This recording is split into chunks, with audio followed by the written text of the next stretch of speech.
तरीके से लोग दुखी है, चाहे वो कितने भी बड़े घर का क्यों ना हो, हर जगह बीमारी ने दस्तक ली हुई है, हर जगह लड़ाई अशांति फैली हुई है, चाहे कोई भी धर्म वाला हो, सब तो क्लेम यही करता है कि मेरे भगवान सच्चे हैं, मेरे भगवान सच्चे हैं। असल में भगवान को तो जानते ही नहीं है। अगर कोई भगवान को प्रेम करेगा वो किसी से लड़ाई झगड़ा करेगा क्या? भगवान लड़ाई झगड़ा किसी भी धर्म शास्त्र में बताया है कि लड़ाई मारो या इसको, सब शांति का संदेश देते हैं ना। फिर अगर उसी को लेकर के अगर हम लोग झगड़ा कर ले तो फिर जीवन का फायदा क्या हो? भगवान का तो हम लोग मतलब जो कार्य हमें भगवान शांति के लिए मैसेज दिए तो वो कार्य तो हम नहीं कर रहे हैं।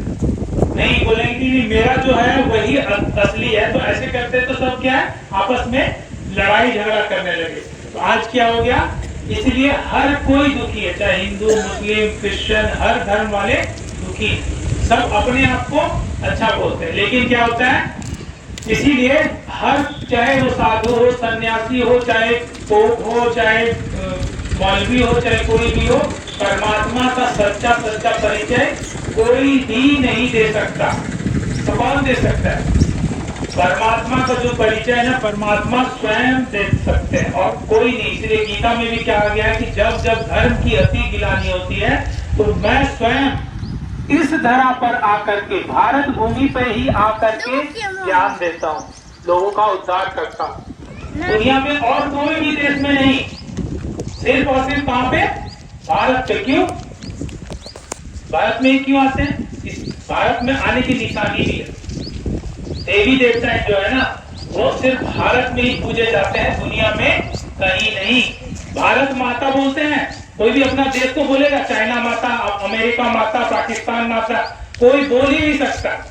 क्यों? कि भारत ही जननी है, यही की भूमि में देवताओं ने जन्म लिया है। इसीलिए सिर्फ और सिर्फ देवी देवताएं कहाँ पूजे जाते हैं? भारत में ही। हमारे जो पूर्वज कौन है? देवताएं हमारे पूर्वज हैं। अब राम जी हैं, राम जी हम लोग क्या है, हम लोग बोलते हैं ना राम हमारे पूर्वज हैं, लेकिन राम और हमारे में हम उनके वंशज हैं, तो हमारे में अंदर चेक करना है हमारे में क्या है। हम राम के वंशज है तो हमारे में अभी क्या है? काम, क्रोध, लोभ, मोह, अहंकार, ये किसका है? राम का है या रावण का है? रावण का है। तो अपने अंदर चेक करना है। अभी दुनिया में सब कितने कामी, क्रोधी, लोभी, अहंकारी, ये सारा सब हो गए ना, इसलिए तो लड़ाई झगड़ा क्यों हो रहा है? हर एक में ये 5 विकार है, चाहे दुनिया में कोई भी हो, ये 5 विकार हर एक में है। और बोलते हैं हम सब आप क्या? हम राम के वंशज हैं। और गुण किसका है हमारे अंदर? चेक करेंगे तो रावण के। संस्कार हमारे किसके हैं? रावण के। और बोलेंगे हम राम के वंश।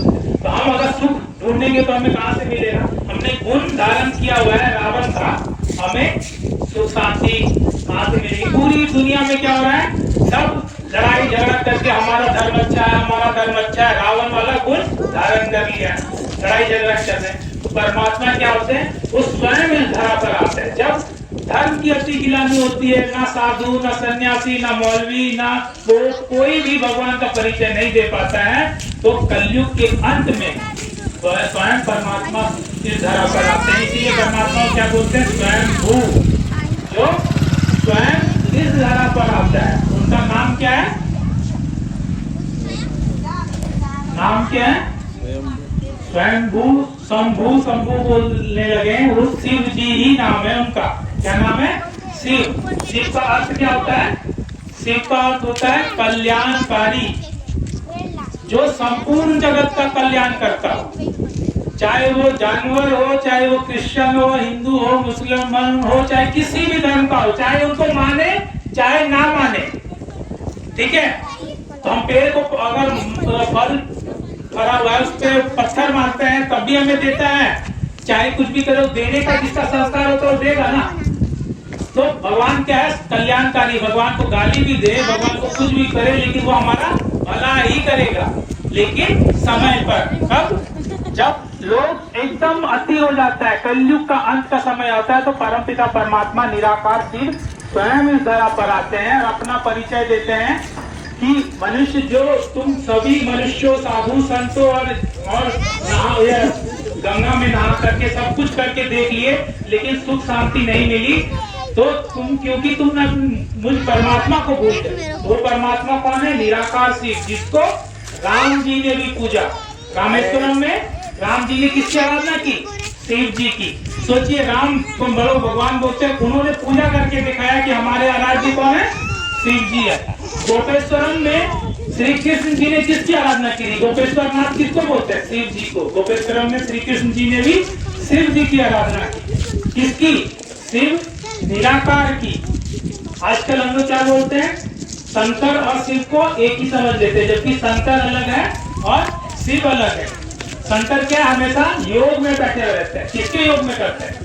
सामने शिवलिंग रहता है, वो स्वयं मतलब परमपिता परमात्मा निराकार शिव को याद करते हैं। राम जी भी करते हैं, श्री कृष्ण जी भी करते हैं, और शंकर जी भी शिव जी की आराधना में रहते हैं, हमेशा योग में रहते हैं, क्योंकि शिव का शरीर नहीं है, निराकार है। उस निराकार को क्या बोलते हैं? शिव ज्योतिर्लिंग। भगवान क्या? ज्योति स्वरूप। लिंग का मतलब पहचान। परमपिता परमात्मा की पहचान क्या है? वो प्रकाश स्वरूप। इसीलिए कोई भी पूजा पाठ होता है तो हम लोग क्या करते हैं? दिया अवश्य जलाते। बिना दिया के कोई भी पूजा पाठ संपन्न नहीं होता है। लेकिन हम लोग उसका अर्थ नहीं जानते कि दिया क्यों जला रहे हैं। क्यों? क्योंकि परमात्मा क्या? प्रकाश स्वरूप है, निराकार है, इसीलिए दिया जलाते हैं।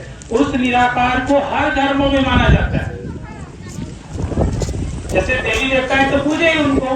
अब देखिए, क्रिश्चियन धर्म वाले क्या बोलते हैं? God is light. और हम लोग दिया जलाते हैं, लोग क्या जलाते हैं? कैंडल जलाते हैं। लोग प्रेयर करता है, प्रार्थना चर्च में जाकर के कैंडल जलाता है कि नहीं? उसी प्रकाश स्वरूप को मानता है, जानता नहीं है कि सिर्फ वही परमपिता परमात्मा शिव जी ही है जिसको वो याद कर रहे हैं। उसी तरह मुस्लिम धर्म वाले हमारे भाई क्या बोलते हैं? नूरे खुदा। भगवान नूर है, रोशनी है, तो वो भी उस रोशनी को ही करता है, किसी मूर्ति को नहीं करता, लेकिन जानता नहीं कि वही रोशनी जो प्रकाश है वो स्वयं परमपिता परमात्मा शिव जी ही है। गुरु नानक जी ने क्या बोला? एक ओंकार निराकार। भगवान एक है, निराकार है। हर किसी ने, हर धर्मों में सबने किसको पूजा की? उस निराकार स्वरूप को ही की। देखिए, किसी ने नहीं जाना कि वो निराकार कौन है? हम सभी आत्माओं का पिता है। सभी आत्माएं जिसने भी जन्म लिया है, उस सभी ने उस निराकार को पूजा की। लेकिन जब ज्ञान था, अभी क्या है? अज्ञानता बोध कर रहे हैं। पूजा तो कर रहे हैं, शिवलिंग में पानी भी डालते हैं, बूंद बूंद पानी भी गिरता है, लेकिन हम जानते नहीं कि वो कौन है। अब बूंद बूंद पानी गिरने का भी रहस्य है कि इसमें बूंद बूंद पानी क्यों करते हैं उनको। हमें क्या है? बूंद बूंद मतलब क्या है? श्वास जो है ना, हर सांस भगवान को देना है, मतलब हर समय भगवान को याद करना है। भगवान को याद करने का मतलब ये नहीं कि वो काम धंधा छोड़ करके भगवान को बैठ के याद करते रहे।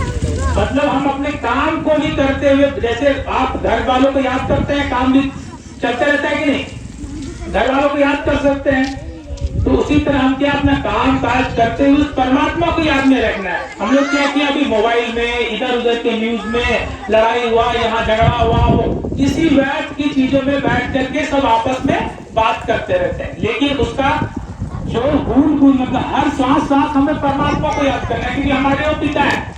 पिता अपने बच्चों को क्या देगा? सुख शांति ही तो देगा। तो वो हमें क्या है? सुख शांति का वर्षा देने आता है। देगा तब जब हम एकदम कंगाल हो जाते हैं। अभी हमारे पास सुख खत्म, शांति, प्रेम, आनंद, ज्ञान सब हमारे पास खत्म हो गया। अज्ञानता बस हम लोग क्या अभी नशे में आ गए हैं, लड़ाई झगड़ा कर रहे हैं, सब कुछ हमारा बिगड़ चुका है। तो बिगड़े को बनाने वाला कौन? एक शिव परमात्मा, परमपिता परमात्मा। इसीलिए बिगड़े को सुलझाने आए हैं, बनाने आए हैं कि कलयुग के अंत में कि अपने पिता को हम लोग भूल गए। अपने पिता को कोई भूलता, शरीर के पिता को भूल जाए तो क्या अनाथ हो गया ना।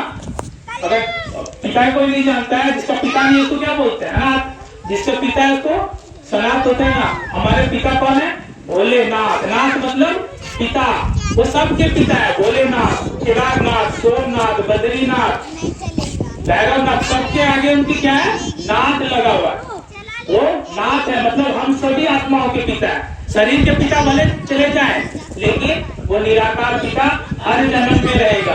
हमारा नया जन्म होगा, नया माता पिता, नया फैमिली, सब कुछ, लेकिन वो नाथ हमेशा हमेशा है। ठीक है, अजर अमर है। लेकिन वो अजर अमर है तो हम उसके बच्चे हैं, तो हम भी तो अजर अमर हो, उनके जैसा पिता का गुण होगा वैसा बच्चा का गुण होगा। हम कौन है? सभी आत्माओं का, हम सब आत्मा है और हमारे पिता परमात्मा। हम सब कौन है? आत्मा। अब आत्मा है तो आत्मा भी अजर अमर अविनाशी है। सुना ही होगा कि आत्मा कभी मरती नहीं है। जैसा पिता कभी नहीं मर सकता, अमर है, वैसा ही बच्चा भी अमर है। लेकिन हम जब शरीर लेते हैं तो ये हमारी शरीर छूटती है, लेकिन आत्मा कभी नहीं खत्म। लेकिन हमने क्या किया? इस शरीर को ही समझ लिए सब कुछ है। धन दौलत कमाने में इतने बिजी हो गए कि परमात्मा को भूल गए और अपने आप को भूल गए कि हम सर क्या धन दौलत लेके जा सकते हैं क्या? और हम बिजी उसी में, हम क्या है धन दौलत कमाने में बिजी है और हम उसको लेके नहीं जा सकते। हमें सच्ची सच्ची कमाई करनी पड़ेगी ना उसके लिए। तो सच्ची सच्ची कमाई क्या है? आत्मा की कमाई, शरीर की कमाई। चलो हमें जीने के लिए तो चाहिए धन दौलत, लेकिन साथ साथ इस आत्मा की कमाई भी जरूरी है। ठीक है, तो आत्मा की कमाई करने के लिए क्या करना पड़ेगा? अपने आप को पहले तो जानो कि हम कौन है? आत्मा है। आत्मा रहती कहाँ है? दिखती कैसे है? दिखती कैसे बता सकते हैं? अभी तो बताया ना मैंने कि हमारे पिता कैसे हैं? निराकार है। अब वो निराकार है तो उसका बच्चा कैसा होगा? वो भी तो निराकार ही होगा ना। तो हम असल में मैं मर जाऊंगा, मेरे घर वाले क्या बोलेंगे? लाश को ले जाओ जला दो। क्या निकल गया इसमें से? आत्मा। तो आत्मा दिखाई देती है? नहीं दिखाई देती है। जैसा हम हैं वैसा हमारा पिता है। हम भी निराकार, हमारे पिता भी निराकार। ठीक है, तो हम लोग क्या है? शरीर नहीं है, शरीर को चलाने वाली आत्मा है। जब आत्मा समझ के परमात्मा को याद करेंगे तब हमारा कनेक्शन होगा। आज पूरी दुनिया में सब धर्म वाले लड़ाई कर रहे हैं, शरीर समझ बैठे हैं, भगवान को भूल गए। अब हम क्या है? हम भी आत्मा निराकार और परमपिता भी निराकार। तो उस निराकार स्वरूप में टिक करके जब उस निराकार को याद करते हैं ना, तो हमारे में सुख शांति प्रेम आनंद, जो हमारी जो जैविक गुण खत्म हो गई थी, वापस से वो आ जाती है। इसी को कहते हैं राजयोग। यही राजयोग जो है ब्रह्मा कुमारी संस्था फ्री में हर जगह हमारा सेंटर है। 140 देशों में, आपके बगल वाले गांव में भी आपको मिलेगा। तो आप उस एड्रेस पे आ करके या फोन करके यहाँ पे भी बुला सकते हैं वो राजयोग सीखने के। राजयोग से मनुष्य से देवता बन सकता है। गीता में इसमें कहते हैं ना, सत्यनारायण की कथा में, नर ऐसी करनी करे कि नर से नारायण हो, या नारी ऐसी करनी करे नारी से लक्ष्मी हो। हम ही देवता थे और हम ही मनुष्य साधारण बन गए। तो वापस से हमें दैवी गुण धारण करना है। कैसे? उस परम पिता परमात्मा को याद करके।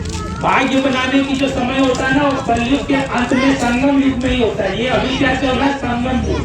अभी ये युग खत्म होने के बाद वापस से सत्युग आएगा, फिर त्रेता द्वापर कलयुग। ये चक्र चलता ही रहता है।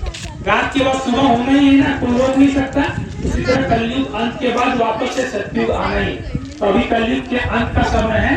तो अब भगवान क्या करता है? सभी को भाग्य बनाने का मौका जरूर देता है कि हर कोई अपना भाग्य बना, लेकिन कैसे? आत्मा समझ करके परमात्मा को याद करना। ठीक है, यही राजयोग। आप लोग पर्चा मिला है सबको? नहीं मिला ना? पर्चा आप ले लेना। पर्चे में एड्रेस है, वहाँ पे या तो जाना, नहीं तो उन लोगों को बुला करके यहाँ पे कुछ फाइल, सभी तो जा नहीं सकते, कुछ बुजुर्ग नहीं जा सकते, कुछ माताएं नहीं जा सकती, उन्हें भी चाहिए ना ज्ञान। ज्ञान तो सबको लेना है। तो वो ज्ञान फ्री में आप सभी को मिलेगा। आप लोग फोन करके बुला लेना। ठीक है, तो पता चला कि आपके आत्मा के पिता कौन है? हाँ, नाम क्या है उनका? परमात्मा का नाम क्या है? शिव। शिव मतलब कल्याणकारी, जो संपूर्ण जगत का कल्याण करता है। ठीक है, भूलना नहीं है कि हम भी आत्मा हैं और वो हमारे पिता परमपिता परमात्मा शिव जी है। ठीक है, धन्यवाद सुनने के लिए। आप सभी का बहुत बहुत ओम शांति।